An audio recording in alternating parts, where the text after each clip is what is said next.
সেটা হচ্ছে বড় কথা। আমাদের থেকেও আপনারা আজকের আমাদের যে মিছিলটা সেটার ব্যাপারে জানবেন, কারণ আমরা দেখেছি বিগত কিছুদিন 10 থেকে 15 দিনের মধ্যে যে বাজারের যে চওড়া চাউলের দাম 70 টাকার নিচে নেই। মানে শ্রমিকদের পেটে কিভাবে লাথি মারা হলো। আপনার চিনির দাম 70 টাকা, পেঁয়াজের দাম 60 টাকা, সরষের তেল 220 টাকা, মুগ ডাল, মুসুরি ডাল, নিত্য প্রয়োজনীয় জিনিস বারংবার বেড়েই চলছে। তারপরে যে আমাদের যে অটো শ্রমিক বা অটো চালায় তাদেরকে এক্ষণে সেটা নিত্য প্রয়োজনীয় জিনিসের মতো তাদের উপরে অত্যাচার চলছে। একবার মন্ত্রী বলছে কালার করো, এই রোডে চলো, আবার ট্রাফিক পুলিশ তাদেরকে নিয়ে চলে যাচ্ছে আপনার ডব গেটে নিয়ে যাচ্ছে, নিয়ে সেটা তাদের সারাদিন বসিয়ে রাখছে। তাহলে তাদেরকে রং করালো কেন? এটা তো কি রং করানোর কারণটা কি? যে প্রিন্টারকে পয়সা দেওয়া না কি জানি না। তা আমরা মিটার বসালো, বাস মিটার বসানোর আগে ধুমধাম ধরছে, মিটার বসিয়ে ছাড়লো, বাজারে ছেড়ে দিল, শেষ। আর যাদের আপনার লাইসেন্স দিচ্ছে তাদের তো আই কার্ড দেখে তো দিচ্ছে না, আধার কার্ড দেখছে যে ঠিকানাটা কোথায়। এরপরে তো রোডের জায়গা দেবে, কোন রোডে চালাবে। তাদেরকে আই কার্ড আধার কার্ড সব রাখা সত্ত্বেও তাদের রোড ঠিক করে দেয় না দেওয়াতে তাদেরকে ডব গেট নিয়ে সে আটকে রাখছে।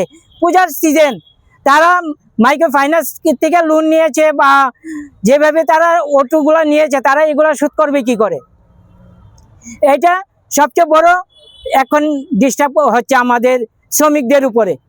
আর নিত্য প্রয়োজনীয় জিনিস, এখানে আমাদের বোনেরা আছে, আপনারা আমাদের বোনেরদেরকে জিজ্ঞাসা করতে পারেন যে আয়ের দিন তাদের কি অসুবিধার মধ্যে দাঁড়াতে হচ্ছে। আপনার পেঁয়াজ কিনতে গেলে 70 টাকার নিচে পেঁয়াজ নেই।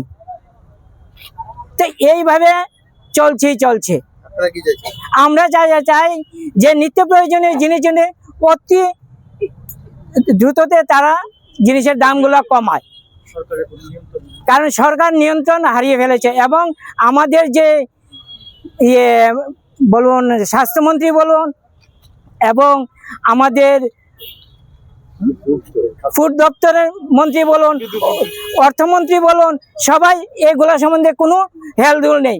অর্থমন্ত্রী তো দেখতে পারে যে আমাদের রাজ্যে যে শ্রমিকরা তাদের কাছে কি অর্থ আছে, এইভাবে যে আমি জিনিসের দামগুলো বাড়াচ্ছি, তো তাদের এইসব সম্বন্ধে কোনো নেই। বিদ্যুৎ বিল আমাদের টাকাই তারা নিল, আবার তারাই এটাকে আবার ধন্যবাদ মিছিল করলো।